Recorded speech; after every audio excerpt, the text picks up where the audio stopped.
ఊరికింత తయారయ్యేవారు. ఇప్పుడు అలాగుందండి, అలా లేదు. చిన్నోడు ఒకది హైదరాబాదులో, పెద్దోడు వైజాగ్లో, పాప ఏమో కువైట్లో. అంటే రకరకాలుగా ఏమైపోతూ ఉన్నారంటే విడిపోతూ ఉన్నారు. పూర్వ దినాల్లో అయితే అలాగుండేది కాదు. ఫ్యామిలీ అంతా కూడా కల్లో గంజో ఏదోడు తాగి అక్కడే కుటుంబాలతో కష్టం వచ్చినా నష్టం వచ్చినా బాధ వచ్చినా అక్కడే ఉండేవారు. అప్పుడు ఆ దినాల్లో అదొక బలం. ఏంటి చెప్పండి అమ్మా, ఏం బలం?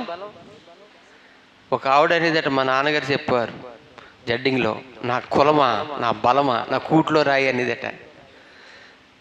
అంటే ఏంటి, అందరు నా దగ్గరే, నేను ఏదో సిటికెత్తే వాళ్ళందరూ వచ్చేస్తారు అనేదట. అంత బలం అన్నమాట. అంటే ఇప్పుడు అందరూ నాన్న వాళ్ళు అందరూ కూడా చుట్టూరు ఉంటే ఎలాగుంటుంది? ఏ సుఖం వచ్చినా కష్టం వచ్చినా ఇరుకొచ్చినా ఇబ్బంది వచ్చినా ఒకరికొకరు షేర్ చేసుకోవచ్చు, ఒకరు కష్ట సుఖాలు పంచుకోవచ్చు, ఒకరు ఆదరించుకోవచ్చు, ఒకరు బాధల్లో ఒకరు కష్ట సుఖాలు పంచుకోవచ్చు అన్నట్టు ఉండేవారు. దేవుడికి స్తోత్రం కలుగును గాక. ఇప్పుడైతే అలా లేరు. ఇప్పుడంతా కూడా యమునా తీరిగానే అయిపోయింది, పరిస్థితులు మారిపోయినాయి. కానీ ఆ కుమారుడు అంటున్నాడు తండ్రి దగ్గరికి వచ్చి, ఇదిగో ఇదిగో నా ఆస్తి మొత్తం ఇచ్చేయి అన్నాడంతే. అప్పుడు తండ్రి చాలా ప్రాధేయపడ్డాడు, చాలా బ్రతిమలాడాడు. నా కుమారుడా, ఆస్తి నీకు అవసరం లేదు, ఈ ఆస్తి అంతా నీదే కదా, ఇది నీ దగ్గర ఉన్నప్పుడు నీదే కదా, నువ్వు అనుభవించు అంటే, లేదు డాడీ నా ఆస్తి నాకు కావాలన్నాడు అంతే. అప్పుడు పెద్ద మనుషులు తీసుకొచ్చి తండ్రి ఏం చేశాడమ్మా, ఎవరి ఆస్తి వాళ్ళకి పంచి ఇచ్చేసాడు. ఎప్పుడైతే ఆస్తి ఇచ్చేసాడో ఈ డబ్బు అంతా కట్ల పట్టుకొని దూర దేశానికి వెళ్ళిపోయాడట. అంటే ఇంకా మనుషులు ఎవరో అంటే నాన్నవారు కనబడకుండా వెళ్ళిపోయాడు, తండ్రికి దూరం అయిపోయాడు, చాలా దూరం వెళ్ళిపోయాడు. వెళ్ళిపోయిన తర్వాత అతడు చెడు వ్యసనాలను బట్టి ఉన్నదంతా వ్యయం చేసుకున్నాడని బైబిల్ చెప్తుంది. అంటే ఉన్న డబ్బు అంతా కూడా ఏం చేశాడు చెప్పండి? ఫ్రెండ్స్, స్నేహితులు వారందరూ కూడా వచ్చి ఏం చేశారంటే, ప్రియులరా, త్రాగుడు ఇటువంటి చెడు వ్యసనాల్లో అతన్ని పెట్టి దాని ద్వారా కదా బయటకు వచ్చేసాడు. అన్నీ కూడా బాగా పాడు చేసి, ప్రియులరా, నిజంగా ప్రియులరా, చెడు వ్యసనాలు ఉంటే ఎంత కోటేశ్వరుడని భిక్షాధికారి అయిపోతాడు. బైబిల్ చెప్తుంది, సామెతలో చాలా స్పష్టంగా రాస్తుంది. దరిద్రులు అయిపోతారని బైబిల్ చెప్తుంది. దేవునికి స్తోత్రం కలుగునుగాక. అందుకని దేని బిడ్డలారా, అతను చాలా డబ్బు ఉంది పిల్లల, డబ్బు అంతా చెడు వ్యసనాల ద్వారా స్నేహితులు ఖర్చు పెట్టించేశారు, అంత అయిపోయింది. వీడేమనుకున్నాడంటే, నాకు అందరూ ఉన్నారు, నాకేమీ పర్వాలేదు అనుకున్నాడు. కానీ ఉన్నవారందరూ ఏమైపోయారు? దూరం అయిపోయారట, దూరంగా పారిపోయారు. వాళ్ళు ఎవరు లేరు. డబ్బు ఎప్పుడైతే బెల్లం ఉంటేనే చీమలు ఉంటాయి, బెల్లం లేకపోతే చీమలు. డబ్బు అయిపోయింది వీడి దగ్గర, అందరు ఫరార్, ఒక్కడు కూడా లేడు. ఆ టైంలో ప్రియులరా ఒక్కడే మిగిలిపోయాడు. మనోడికి ఏమేస్తుందంటే ఆకలేస్తుంది, ఆకలి ఎక్కువైపోతుంది. అప్పుడు పాట పాడుకుంటున్నాడు, ఆకలి బాధ అధికం భయ్యా, ఆదరించే తాలు లేరయ్యా. ఆకలి బాధ అధికం భయ్యా, ఆదరించే తాలు లేరయ్యా. అంటే ఒకరు కూడా ఆదరించేవాళ్ళు, ఆకలి ఎక్కువైపోతుందని ఎక్కడ జాయిన్ అయ్యాడంటే, ఏ ఫ్యాక్టరీలో జాయిన్ అయ్యాడు? పందుల ఫ్యాక్టరీలో జాయిన్ అయ్యాడు. ఏదో రొట్టెలు, ఏదో ఈ మధ్యన అట్టల ఫ్యాక్టరీలు వస్తున్నాయి కదా, బస్సులు ఎక్కి మన వాళ్ళందరూ వెళ్తున్నారు. అలాగే ఈ ఇతగాడు ఎక్కడ జాయిన్ అయ్యాడు? పందుల ఫ్యాక్టరీ. అక్కడ ఎందుకు జాయిన్ అయిపోయాడంటే ప్రియులారా, ఏదన్నా పందులు తినే పొట్టు తన తిని పొట్టు, ఆ పందులు అంటేనే సిరాగ్గా ఉంటాయి, ఆ పందులు ఉన్న ప్లేస్ అంటే సిరాగ్గా ఉంటాయి. దేవునికి స్తోత్రం కలుగును గాక. చూడండి, తాగుబోతోళ్ళు పందుల్లాగే తెగి ఉంటారండి. వాళ్ళు ఎక్కడ దొరుకుతున్నారు వాళ్ళకే తెలియదండి. మాకు ఒట్టిగడ్డలో ఒక ఆవిడ ఉంది పాపం, నూతన కుమారి అని. ఆవిడ చాలా జాగ్రత్తగా మంచిగా ఉంటుందండి. వాళ్ళ భర్త అయితే తాగేసి ఎక్కడో పేట ఉంటుంది కదా, మాలపేటల మూల, అక్కడ అతను భయంకరంగా ఉంటాడు. అక్కడికి వెళ్ళి అతనితో పాటు దొర్లుతున్నాడట. ఆవిడేమంటుందంటే, అయ్యగారు నీ ఇంత మంచి ఇల్లు ఉందండి, మనకి చక్కగా అన్ని సౌకర్యాలు సదుపాయాలన్నీ నేను సిద్ధపరుస్తూ ఉంటే ఈడెళ్ళి ఎక్కడ దొరుకుతున్నాడు? ఈడో పంది దొరినట్టు దొరుకుతున్నాడు అక్కడ. ఏమంటే చక్కటి పిల్లలు, ఎదుగొచ్చేసిన పిల్లలు, ఇంటర్మీడియట్ అయిపోయింది ఒకడికి, ఒక అమ్మాయి 10th వెళ్తుంది. ఇంత మంచి ఎదుగొచ్చిన పిల్లలు పెట్టుకొని, చక్కటి భార్యను పెట్టుకొని, కుటుంబాన్ని పెట్టుకొని పంది దొర్లున్నట్లుగా ఏం చేస్తున్నాడు చెప్పండి? ఎక్కడికో పోయి అక్కడ దొరుకుతున్నాడు. అసలు బుద్ధి ఉందా? కొంతమంది బుద్ధి ఉండదండి.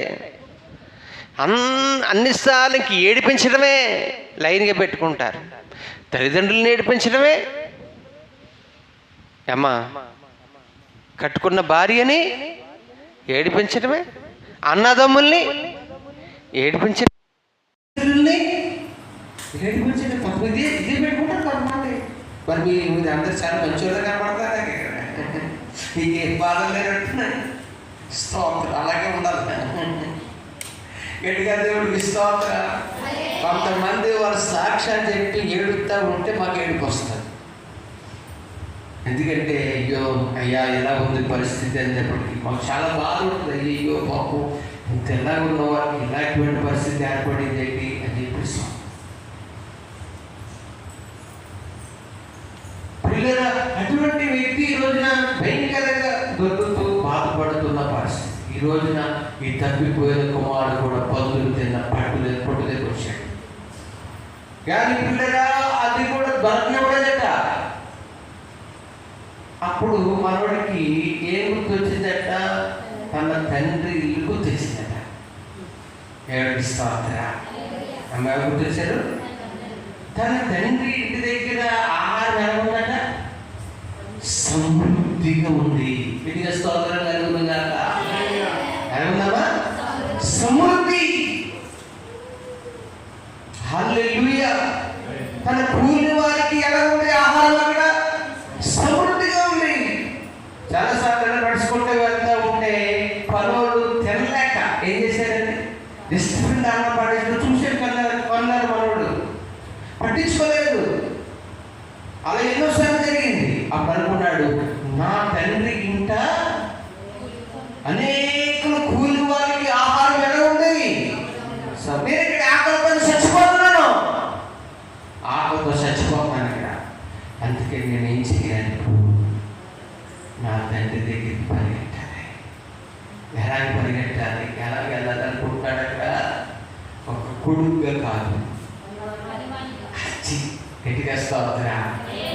పనివాడిగా ఉన్న అర్హత, కుమారుడిగా ఉన్న అర్హత, నేను కొడుకుగా ఉన్న యోగ్యత నేనేం చేశాను? పోగొట్టేసుకున్నాను. ఇప్పుడు నేను కొడుకుగా వెళ్ళే అధికారం నాకు ఏ మాత్రం కూడా లేదు అనుకున్నాడు. అనుకుని పిల్లరా ఎక్కడికి వెళ్తా ఉన్నాడంటే తండ్రి దగ్గరికి వెళ్తున్నాడు. దేవుడికి మహిమ కలుగునుగా. నిజంగా పిల్లల తండ్రి దగ్గర వెళ్తుంటే తండ్రి దూరం నుండి చూస్తాడట. గట్టిగా స్తోత్రం కలుగునుగా.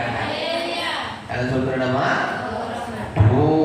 దృష్టితో చూస్తూ ఉంటే అప్పుడు వరకు పాపం కొడుకు వెళ్ళాడు. కానీ ఈ తండ్రికి ఎవరి మీద ఉంది చెప్పాలి? ఎవరి మీద ఉంది? కొడుకు మీదే ఉంది. అయ్యో నా కొడుకు తిన్నాడు లేదు, ఏం చేస్తున్నాడు? ఆడ అసలు ఏసీ లేకపోతే తిన్నాడు, ఏం లేకపోతే కొంతమంది పిల్లలకి ఏముంటుందా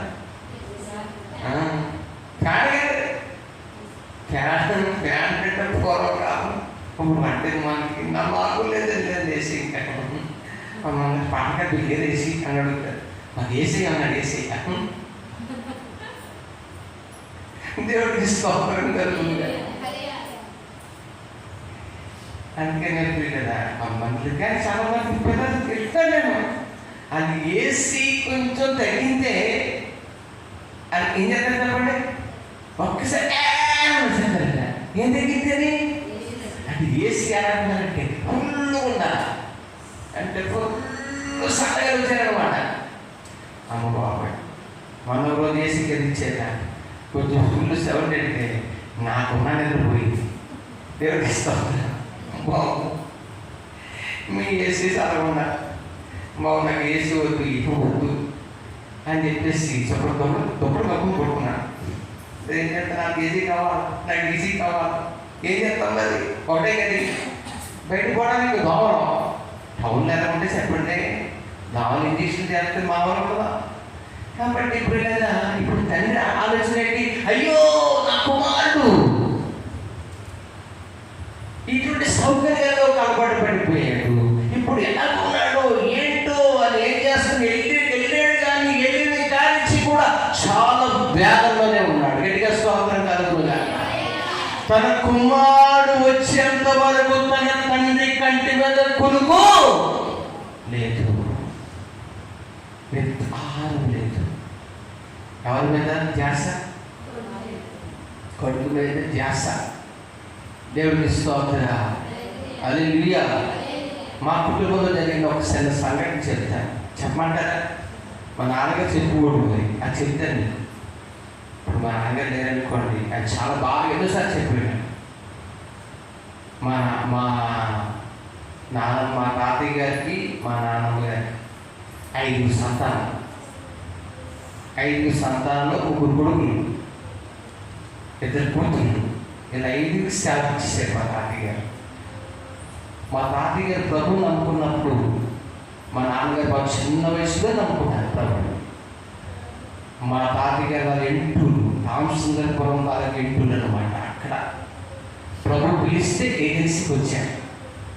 ఆ టైంలో పిల్లల మా నాన్నగారిని విజయవాడ జాయిన్ చేశారట హాస్టల్లో.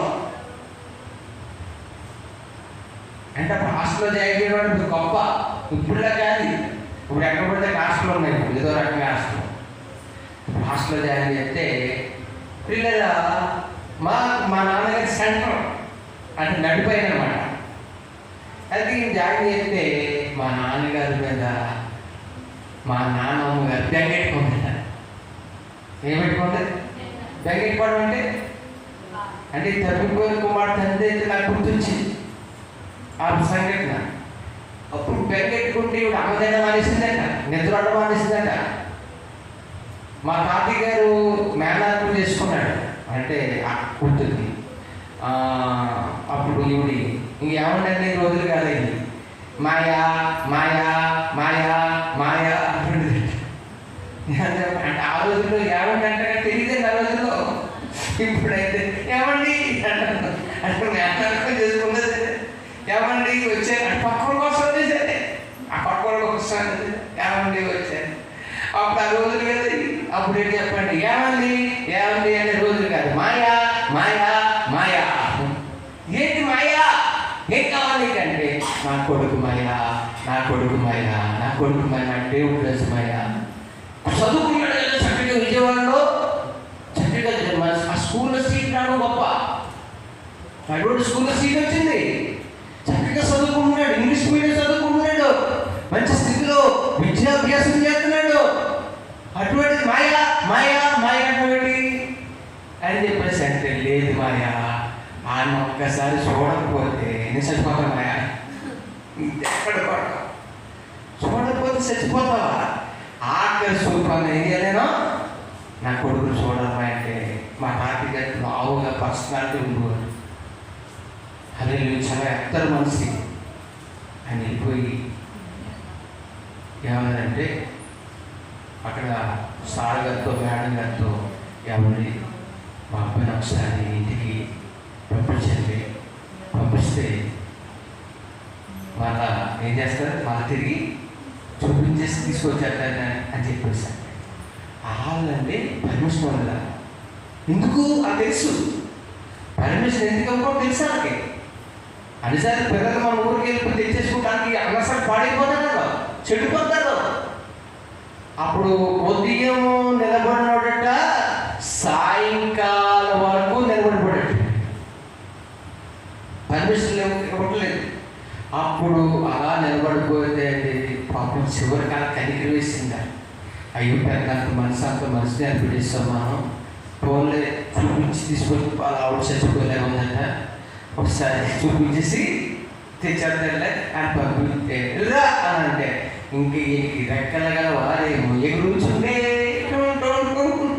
ఆసుపత్రికి సవకాలు ఉంటాయన్నాము పంపించుకో.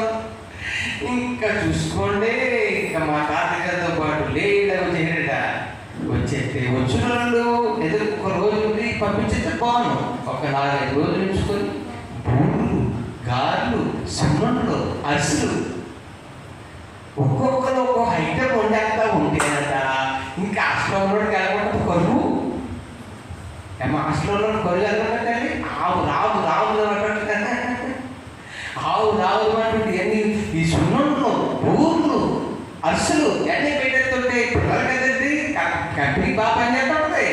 నిష్టం తెగ తినేసి మొత్తానికి 4 రోజులు అయిపోతారు కొంచెం మూటలు కట్టి ఎక్కడ పంపించే చెప్పండి, మా లాస్ట్కి విజయవాడ పంపిస్తే నువ్వు జాగ్రత్త చదువుకో, నువ్వు జాగ్రత్తగా ఉండు, మళ్ళీ నేను స్థలంలోకి వస్తాను అప్పుడు తీసుకొస్తాను అని చెప్పేసి అంటే ఇంకా మా నాన్నగారు లోపల పోయి ఆ చూపుల ప్రేమ, సుఖంలో బోళ్ళు, అరుసులు ఇంకిదే.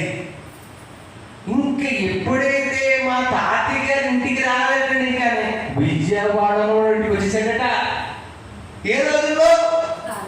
ఆ రోజుల్లో ప్రయాణం చేయటువంటి అది మామూలు విషయం. ఏళ్ళకంటే గుండెలు టపటపటపట కొట్టుకునేటండి. చూసి మధ్యలో కూడా సరిగ్గా జరిగింది అని చెప్తే మీకు నిద్ర ఎట్టేస్తాను కలుగుతుంది. ఆ రోజు నుంచి మళ్ళీ వచ్చినట్టు పంపిణీ తీసుకుంటారు కదా, తెచ్చుకుంటారా? తెచ్చుకోలేదు. అప్పుడు అంటే అప్పుడు చెప్తున్నా మా తాతయ్య ఎందుకంటే మా నాన్నగారు ఎప్పుడు చెప్తూ ఉంటుంది ఈ మాట. ఆ రోజు నుంచి నా మీద మా నాన్నకి ప్రేమ పోయింది. ఏం పోయింది? ప్రేమ పోయింది. లేకపోతే భుజాల మీద ఎక్కి మోసేవాడు నన్ను. ఆ రోజు ఏముంది కదా, పండు గడ్డ ఏముంది కాదు, అంత ప్రేమించేవాడు, ప్రేమ అంతా పోగొట్టుకున్నాను నేను అని. ఆ రోజు నేను నిజంగా చదువుకుంటే 4-5 త్వరగా నా దగ్గర ఉండేవారని కూడా మా నాన్నగారు కాన్సెప్ట్స్ చుట్టూ నా దగ్గర ఉండు, నాతో నేను రోజుని ఏజెన్సీలో మొత్తం ఒక లెక్కల్లో మినిస్ట్రీ నడిపించుండేవాడు. మా రోజున మా అమ్మ నన్ను చెప్పాలి, మా అమ్మ నన్ను అదే చెప్తాను, మా అమ్మ నన్ను అమ్మ పాడు చేసే తల్లులకి ఉండకండి దేవుడికి ఇస్తావురా. కొన్నిసార్లు పిల్లల మీద ప్రేమ ఏం చేస్తుందంటే ఆమె పాడు కాదు, నాశనం చేస్తుంది. ఏం చేస్తుంది? నాశనం. పిల్లల మీద ఎంత ప్రేమ తగ్గిస్తే అక్కడ మంచిది. ఇక్కడికి దేవుడికి ఇస్తావురా అంటే ప్రేమ ఉంటుందని అనట్లేదు నేను, కానీ అధికమైన ఇస్తారా? నిజమే. మా పెద్దోళ్ళు 10 సంవత్సరాలు మా అత్తగారు పెట్టాం. అక్కడ నేను ఒక రాత్రి ఉండకపోయి ఉండండి, ఒక్క రాత్రి నేను ఉంటే ఉంటున్నట్టు ఉంది అక్కడ.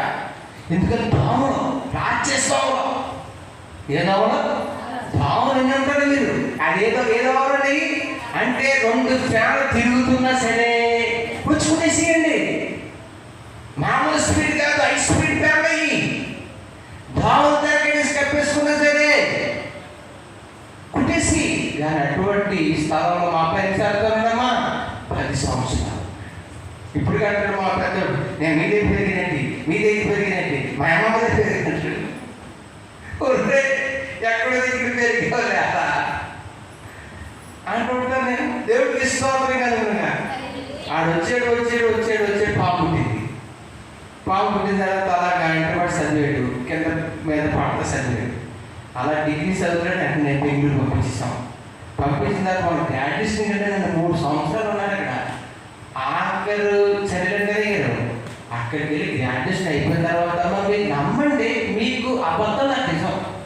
ఇలా నిలబడితే చాలు తేంటీలు వచ్చి పట్టుకుంటాయి కదండి, తేంటీలో బావా ఇంకా ఊరికి కదిలిపోతున్నాను, ఎప్పుడు వెళ్ళిపోతాం అక్కడి నుంచి. ఈ పిల్లలంటే ఉండు డాడీ ఉండు ఉంటాం కదా అని మొత్తానికి అక్కడ ఉన్న కొంచెంసేపు ఉండడానికి మా ప్రాణాలు ఎలాగైపోయినాయి అంటే చాలా. ఇప్పుడు అంటాడు చూసారు డాడీ, మేము 3 సంవత్సరాలు ఉన్నాం బెంగళూరులో, డాడీ 1 గంట ఉండడానికి ఏమైపోయాడు అంటాడు. అంటే చూడండి కదా, అంటే పరిస్థితిగా తెలిసినప్పుడు కూడా కొంచెం దైవ శిక్షణలో, లేదా భక్తి జీవితంలో, లేకపోతే శారీరక స్టడీలో బాగుపడాలని కొంచెం కష్టాన్ని విడిచిపెట్టాం. ఈరోజు కష్టం దానికి దీవెనకరంగా మారిపోయింది, గట్టిగా స్తోత్రం కాక ఆశీర్వాదకరంగా మారిపోయింది. ఈరోజు చాలా మంది పిల్లలు కొంచెం కష్టపడితే తల్లిదండ్రులకి ప్రేమ ఉంటుంది, కానీ ఇప్పుడు కొంచెం కష్టానికి కూడా మనం ఏం చేయాలి చెప్పండి, వారిని విడిచిపెట్టాలి. గట్టిగా స్తోత్రం కలుగును కాక. అందుకే కొంతమంది అంటే అమ్మ 2 చేతులు జోడించి చెప్తున్నారు, దేవుడి కంటే పిల్లలు కూడా ఎక్కువ ప్రేమించేవాళ్ళు ఉన్నారు. నాకు తెలుసు క్రైస్తవులే ఎవరంటే అంటే ఇప్పుడు కదా వాళ్ళకి ఏదైనా వచ్చిందంటే ఆదివారం గుడి కూడా రాదండి, శుక్రవారం ప్రార్థన కూడా ఎవరంటే మా అబ్బాయికి అండి తల్ల పూజిస్తుందండి అంటే తల్ల పూజించే ఎక్కడికి రాలేదు, గుడికి రాలేదు. దేవుడు ఏమైనా క్షమిస్తాడా? దేవుడు నీకు ఉచితంగా గాలి ఇస్తున్నాడు, ఆక్సిజన్ ఇస్తున్నాడు, ఆహారం ఇస్తున్నాడు, మంచి వసతులు ఇస్తున్నాడు, నిన్ను ప్రేమించి నీకు ఎన్నో ఇస్తున్నాడు. దేవునికి మాట వింటావా? వీళ్ళరా నీ కొడుకు మాట వింటావా నువ్వు? దేవునికి స్తోత్రం కలుగునుగా. చెన్నై ప్రాంతంలో, భద్రాచలం ప్రాంతంలో ఒకే కొడుకు అమ్మ, ఒకే కొడుకు అయితే ఆ కొడుకు చచ్చిపోయాడు. ఆదివారం ఏమైపోయాడు? అమ్మాయి ఎంత నిద్రపోతుందా? నాకు నిద్ర. ఒకే కొడుకు అయిపోయాడు, చచ్చిపోయాడు. ఇప్పుడు ఏం చేయాలి? మాస్టర్ గారికి ఫోన్ చేసి ఒక ఏడుపు వేసి, అయ్యారు ఇంకేముంది కొడుకు చచ్చిపోయాడు అంటే ఇప్పుడు అయ్యారు అనమాట. ఇప్పుడు మాకు వెళ్ళబోతున్నాయి. అమ్మ బాబోయ్, నీ కొడుకు చచ్చిపోవడం కాదమ్మా, అది నా కొడుకే. ఎందుకు?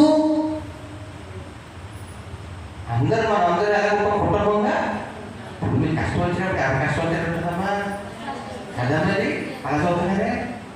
ఇప్పుడు ఏం చేయాలి? ఆదివారం ఆనందం అనేసి అక్కడ కదా.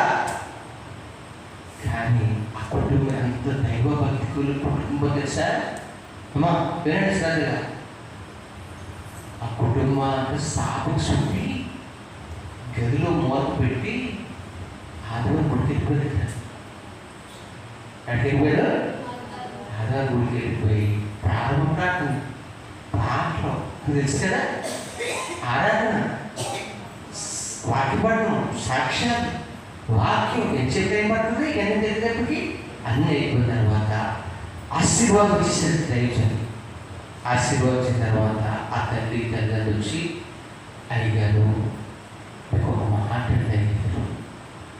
మాట అడిగారు అని అంటే, ఏంటమ్మా ఏ తల్లి అని అంటే, లేదయ్యారు ఆ కొడుకు చనిపోయాడు అయ్యారు. ఇప్పుడమ్మా ఇప్పుడు చనిపోయాడు, తెల్లగడ్డ చనిపోయాడు అయ్యారు. తెల్లగడ్డ చనిపోతే ఇప్పుడు ఏం చేస్తున్నారు మీరు అని పాస్టర్ గారు పాపం ఆ ప్రేమ రియాక్షన్ అవుతున్నాడు. అది కాదయ్యారు, ఆదివారం ఆరాధన పాడైపోతుంది కదా అయ్యారు, అందుకని ఆదివారం ఆరాధన పాడకూడదని మేము ఆ విషయాన్ని మీకు చెప్పలేదు అయ్యారు అని చెప్పినప్పటికీ పాస్టర్ గారి గుండెలు పగిలిపోయారండి. పోయి బాబోయ్, భక్తులు వచ్చి కానీ ఇంత భక్తి ఇది మామూలు భక్తి బాబోయ్, నిజంగా ఇది మామూలు భక్తి కాదు అని చెప్పేసి వెళ్ళిపోతున్న సంఘాన్ని పిలిచిపెట్టాయన. సంఘమా మీరు దయచేసి ఎక్కడికి వెళ్ళిపోకండి, ఇలా రండి ఒకసారి అని అంటే అంతమంది కూడా ఒకసారి వెనక్కి వచ్చే అప్పుడు చెప్పాడంటే ఇది పాలన ఇంట్లో ఈ విషయాలు జరిగింది, సరే మనం ఎవరింటికి వెళ్ళకండి, మనందరికి వెళ్దాం అని ఇంటికి వెళ్ళిన తర్వాత తలుపు తెరిచి చూసినప్పటికీ ఆ కుమారు ఆడుకుంటాడండి. గట్టిగా సభలు కూడా